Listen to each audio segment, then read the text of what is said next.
ब्रह्मा जी के द्वारा परम तत्व के रूप में भगवान शिव की ही महत्ता का प्रतिपादन, उनकी कृपा को ये सब साधनों का फल बताना तथा उनकी आज्ञा से सब मुनियों का नैमिषारण्य में आना।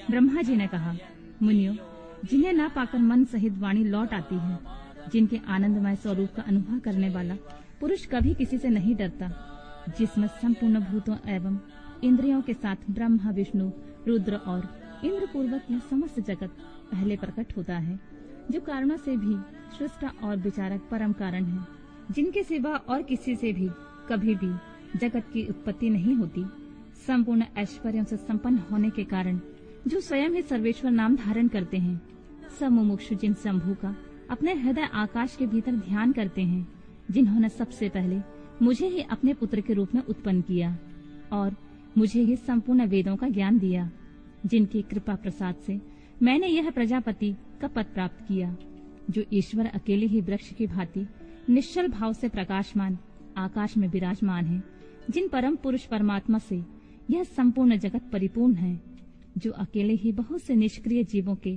शासक एवं उन्हें सक्रियता प्रदान करने वाले हैं, जो महेश्वर एक बीज को अनेक रूपों में परिणत कर देते हैं और जो सबका शासन करने वाले ईश्वर उन जीवों सहित इन समस्त लोगों को वश में रखते हैं, सब रूपों में जो एकमात्र भगवान रुद्र ही हैं, दूसरा कोई नहीं है, जो सदा ही मनुष्यों के हृदय में भली भांति प्रविष्ट होकर स्थित हैं, जो स्वयं संपूर्ण विश्व को देखते हुए भी दूसरों से कदापि लक्षित नहीं होते हैं और सदा समस्त जगत के अधिष्ठाता है, जो अनंत शक्तिशाली एकमात्र भगवान बुद्ध काल से युक्त समस्त कारणों पर भी शासन करते हैं, जिनके लिए ना दिन है ना रात्रि है, जिनके समान भी कोई नहीं है, फिर अधिक तो हो ही कैसे सकता है, जिनका ज्ञान, बल, बुद्धि, क्रिया रूपा पराशक्ति स्वाभाविक एवं नित्य है, जो इस क्षर विनाशशील अव्यक्त प्रकृति पर तथा अमृत स्वरूप अक्षर अविनाशी जीवात्मा पर शासन करते हैं।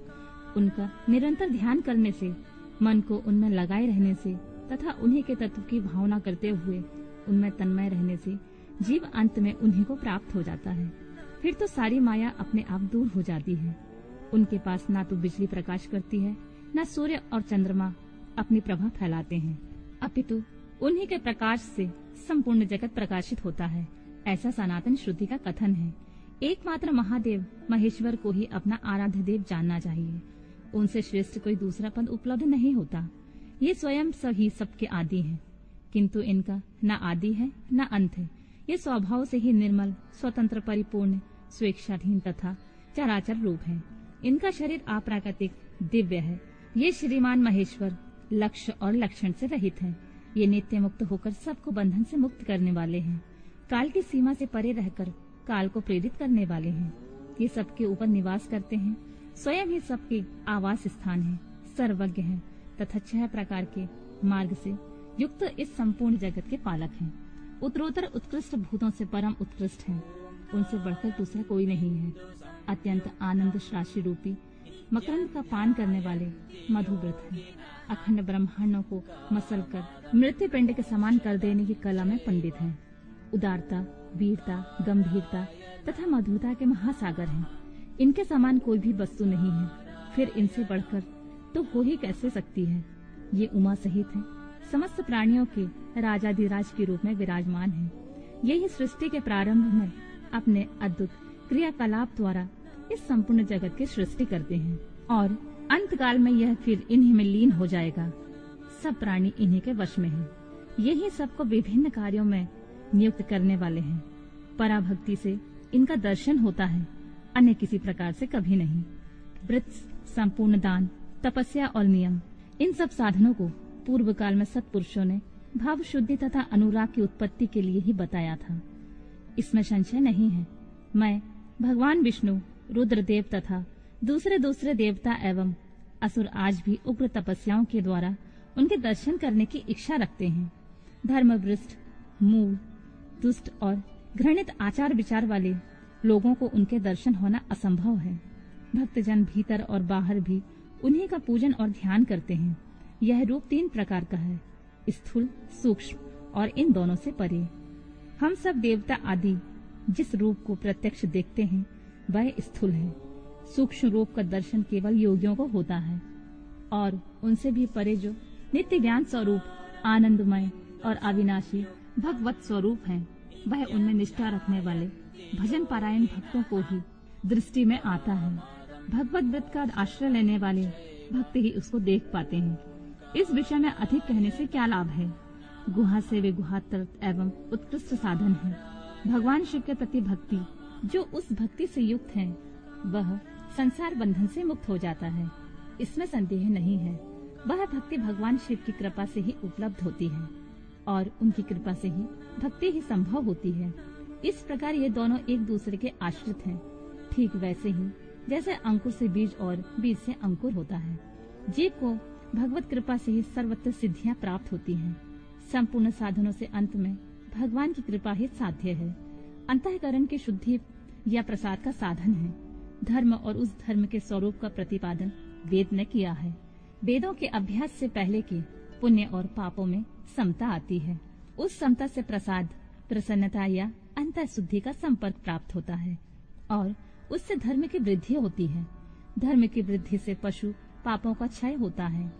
इस तरह जिसके पाप क्षीण हो गए हैं, उस जीव को अनेक जन्मों में भी अभ्यास से क्रमशः उमा महेश्वर की तत्व का ज्ञान प्राप्त होकर उसके हृदय में उनके प्रति भक्ति का उदय होता है, और उस भक्ति भाव के अनुरूप ही महेश्वर की कृपा प्रसाद का उद्रेक होता है। उस प्रसाद से कर्मों का त्याग होता है। कर्मों के त्याग का अभिप्राय उनके फलों के त्याग से है, कर्मों के स्वरूपतः त्याग से नहीं। अतः यह सिद्ध हुआ है कि कर्म फलों के त्याग से शिव धर्म में मंगलमय प्रवृत्ति होती है। इसलिए शिव का कृपा प्रसाद प्राप्त करने के उद्देश्य से तुम सब लोग अपने स्त्री पुरुष और अग्नियों के साथ वाणी और मन के दोषों से रहित होकर एकमात्र भगवान शिव का ही ध्यान करते रहो। इन्हीं में निष्ठा रखकर उनके भजन में तत्पर हो जाओ। उन्हीं में मन लगाकर उनके आश्रित होकर रहो। सब कार्य करते हुए मन से उन्हीं का चिंतन किया करो। 1,000 दिव्य वर्षों के लिए दीर्घकालिक यज्ञ का आयोजन करके उसे पूर्ण करो। यज्ञ के अंत में मंत्र द्वारा आवाहन करने पर साक्षात वायु देवता वहाँ पधारेंगे। फिर वे ही तुम सब लोगों के कल्याण का साधक और उपाय बताएंगे। तत्पश्चात तुम सब लोग परम सुंदर पुण्यमयी वाराणसीपुरी को जाना, जहाँ पिनाक मणि श्रीमान भगवान विश्वनाथ भक्त जनों पर अनुग्रह करने के लिए देवी पार्वती के साथ सदा विहार करते हैं। द्विजोत्तमों, वहाँ तुम्हें बड़ा भारी आश्चर्य दिखाई देगा। इन आश्चर्य को देखकर फिर तुम मेरे पास आना, तब मैं तुम्हें मोक्ष का उपाय बताऊंगा। इस उपाय से एक ही जन्म में मुक्ति तुम्हारे हाथ में आ जाएगी, जो अनेक जन्म से संसार बंधन से छुटकारा दिलाने वाली होगी। यह मैंने मनोमय चक्र का निर्माण किया है। इस चक्र को मैं यहाँ से छोड़ता हूँ, जहाँ जाकर इसकी नैमी विशीर्ण हो जाए, टूट फूट जाए, वही तपस्या के लिए शुभ देश है। ऐसा कहकर पितामह ब्रह्मा ने उस सूर्य तुल्य तेजस्वी मनोमय चक्र की ओर देखा और महादेव जी को प्रणाम करके उसे छोड़ दिया। वे सब ब्राह्मण उस लोकनाथ ब्रह्मा जी को प्रणाम करके उस स्थान के लिए चल दिए, जहाँ उस चक्र की नेमी जीर्ण शीर्ण होने वाली थी। ब्रह्मा जी का फेंका हुआ वह सुंदर चक्र मनोहर शिलाखंडों से युक्त और निर्मल एवं स्वादिष्ट जल से पूर्ण किसी वन में गिरा, जहाँ चक्र की नेमी के शीर्ण होने से वह मुनि पूजित वन नैमिष नाम से विख्यात हुआ। अनेक यक्ष, गंधर्व और विद्याधर यहाँ आकर रहने लगे। पूर्व काल में जगत की सृष्टि करने की इच्छा रखने वाले विश्वदृष्टा एवं गार्हपत्य अग्नि के उपासक ब्रह्माज्ञ प्रजापतियों ने वही दिव्य यज्ञ का आरंभ किया था। वही शब्द शास्त्र, अर्थशास्त्र तथा न्याय शास्त्र के ज्ञाता विद्वान महर्षियों ने शक्ति ज्ञान और क्रिया योग के द्वारा शास्त्रीय विधि का अनुष्ठान किया था। उसी स्थान पर वेद वेदता विद्वान सदावाद और जल्प के बल से युक्त वचनों द्वारा अतिवाद करने वाले वेद बहिष्कृत नास्तिकों को पराहत या पराजित करते थे। तभी से नैमिषारण्य ऋषियों की तपस्या के योग स्थान बन गया। इस स्फटिक मणिमय पर्वत की शिलाओं से झरते हुए अमृत के समान मधुर एवं स्वच्छ जल के कारण वह वन बड़ा ही रमणीय प्रतीत होता है। वहाँ प्रातः अत्यंत रसीले फल देने वाले वृक्ष हैं तथा उस वन में हिंसक जीव जंतुओं का अभाव है।